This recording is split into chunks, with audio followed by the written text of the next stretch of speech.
स्वप्नात मनुष्याचे वडील मरण पावले किंवा स्वप्नात मुलगा झाला तर जागा झाल्यावर पेढे वाटत नाही आणि वडिलांची दशक्रिया करत नाही, कारण ते मिथ्या आहे. तसं हे रज्जू सर्पाकार भाषी येले जगडंबर, त्याप्रमाणे हे जगत पूर्णपणे मिथ्या आहे असं त्याला कळलं. आणि ब्रह्म सत्य आहे, एकच वस्तू माझा आत्मा सत्य आहे. त्याला जन्म नाही, त्याला मरण नाही, त्याला सुख नाही, त्याला दुःख नाही. याच्या अतीत असणारा जो आत्मा आहे तो अमर आत्मा आहे. आपल्या वेदातल्या ऋषींनी आपल्याशी बोलताना आपल्याला हाक मारून सांगितलं, शृण्वन्तो अस्य अमृतस्य पुत्राः आये धामानि दिव्यानि तस्तुः. याचा अर्थ असा आहे, ते म्हणत नाही हे माणसानं माझा ऐका, असं वेद म्हणत नाही.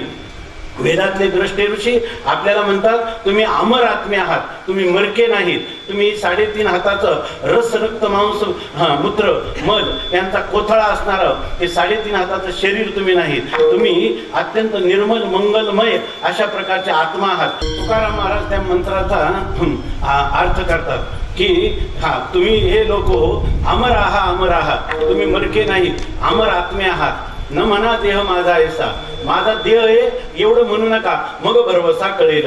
त्या ठिकाणी तुम्हाला लगेच लक्षात येईल की मी अमर आत्मा आहे. परंतु त्यासाठी तुम्ही ज्ञानोबारायांच्या जवळ या.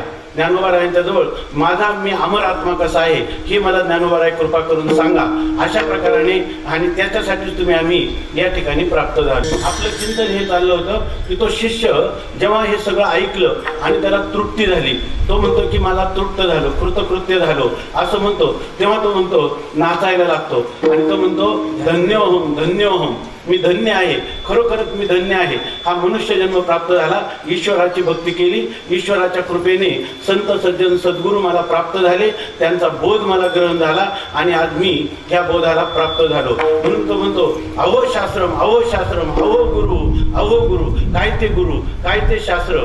आणि स्वतःला सुद्धा धन्यवाद देतो आणि याला म्हणतात तृप्ती. आणि अशा प्रकारच्या तृप्तीचा हेकर आपल्याला यावा यासाठी आपण ज्ञानोबारायांच्या जवळ आला. म्हणून मुमुक्षु स्वरूपात सिद्ध पुरुषांच्या स्वरूपात आपण सर्व अत्यंत धन्य आहात. आपल्यावर ज्ञानोबारायांची अकारण करून अशा प्रकारचा कृपा वर्षाव सर्वांच्यावर आहे. विठ्ठल